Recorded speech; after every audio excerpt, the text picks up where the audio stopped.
So when we started this project to document it, so there were no more discussion whether this happens or not, I went to 2 Gambian male friends in Oslo, belonging to a tribe, Mandingo tribe, where there are 100% mutilation in the Gambia.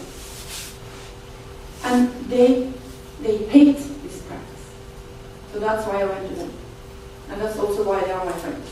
Okay.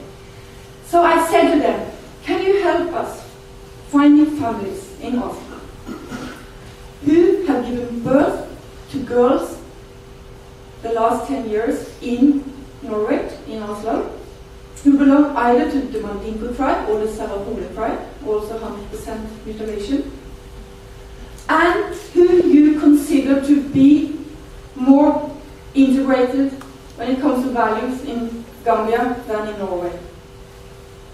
They came up with several families, and especially one family caught our attention because they had as many as 6 daughters, all born in Norway, and 4 of them had been sent back to Gambia in 2003, 2 years before we initiated this project. So I went to Gambia trying to find them, and I found them. That's a long story, I'm making it short, you can read about it. And neighbors confirmed that the girls had been taken to the jungle when they arrived in 2003 and mutilated in the traditional way. That means most probably a razor blade or a scissor. And they had since this been living under the care, if I can call it care, by the second wife of the Norwegian citizen living in Oslo, this girl's father. He has a 3rd wife as well. And this lady, this is almost for me the most heartbreaking with the whole story. She gave them no love. No love at all. She gave them food. They were sitting on the floor and eating with their hands. They weren't allowed to sit at the table.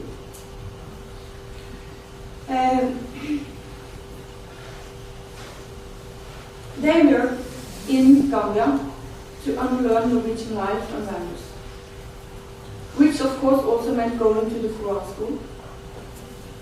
They are on the way. And at the Quran school,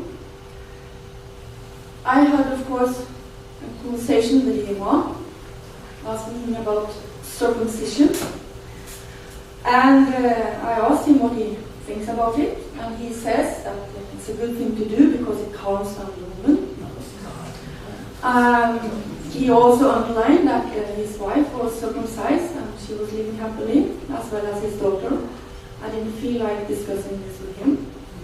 And then he asks me how he can go to Norway. And then I said to him, frankly, that you can get a working permit as an imam, or you have to marry a Norwegian citizen. That is the 2 ways how to go to Norway.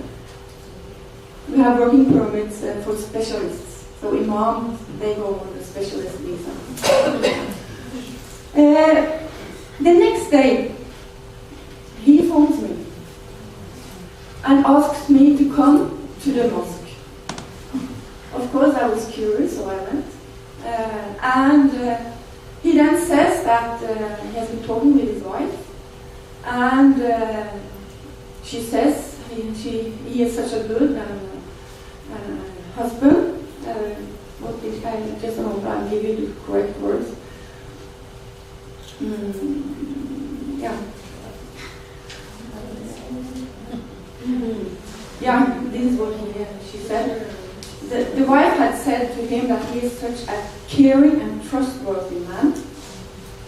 So she had given him permission to marry me.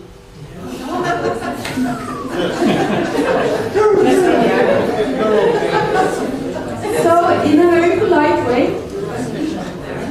polite tone, I had to turn this all down, and I explained him that as a woman living in Norway, I am only entitled to marry 2 men which I already had done. I can promise you that he stared at me with wide open eyes, and he was totally mute. So, back to the real life. Back home in Norway, we all, of course, we reported this very serious case to the police. And I can promise you the police worked very hard to get the girls back home to Norway. But they didn't succeed. Why? This is very easy. The parents didn't want to cooperate with bringing the girls back. And the Gambian authorities,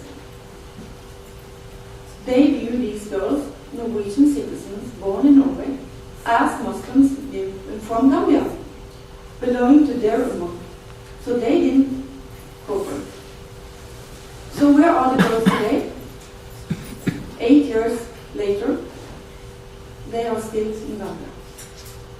They were sent there when the smallest one was 3 years old, the oldest was 9. And today, some weeks back, I got a mail from a friend, a source in Gambia. He said to me that now the oldest one, she will turn 17 now, and she will be married to the first cousin.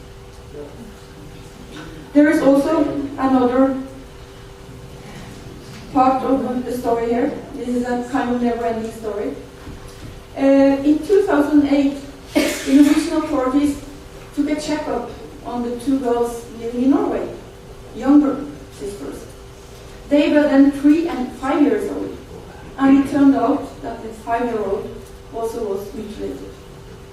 And that most probably happened when she was a 3 or 4 month old baby in 2003, together with her 4 sisters.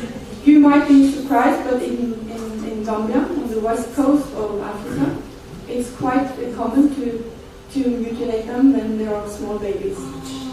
And there is also a reason for this, that it is very hard for a baby to resist.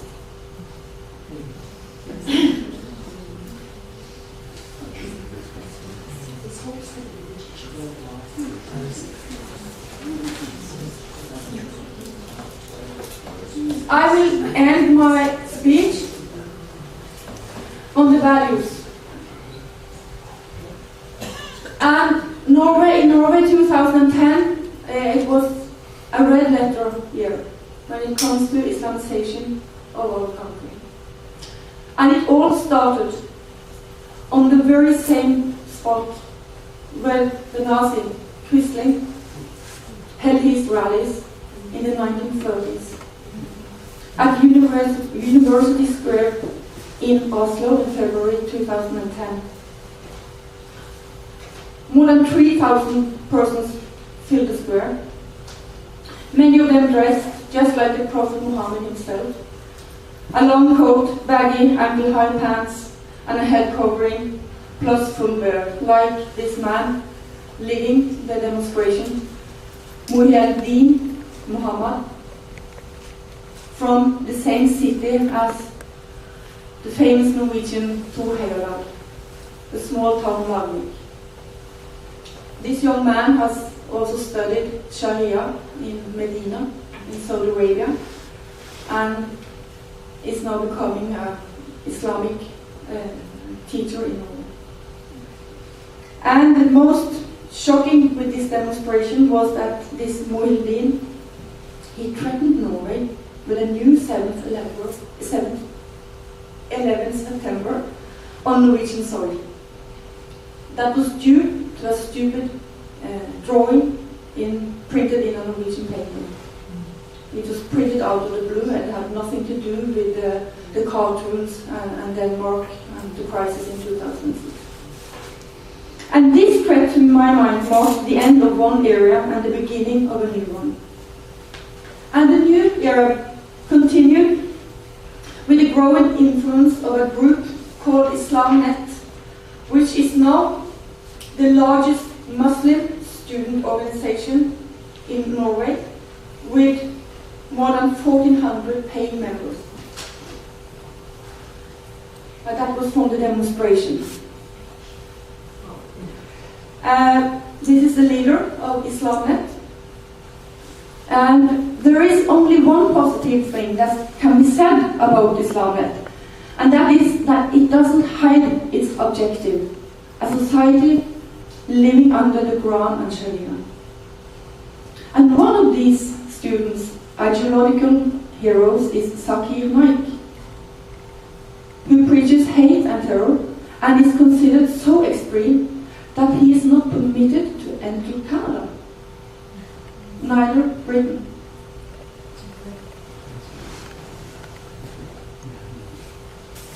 And in 2010, Islamism also manifested itself in the city known as the Paris of the North, Tromsø, with Saudi sponsorship to the tune of 20 million kroners, that is 3.5 million Canadian dollars.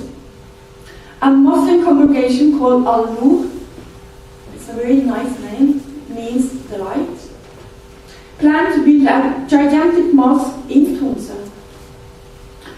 Media uncovered the fact that one of Al-Nur's frontmen, who is the husband of Al-Nur's leader, a Norwegian convert, named Sandra Marienmo, you see her to the left and you see the husband to the right, had taken part in terrorist training with the radical organization Jemaah Islamiyah, which is considered to be responsible for the 2002 body bombings.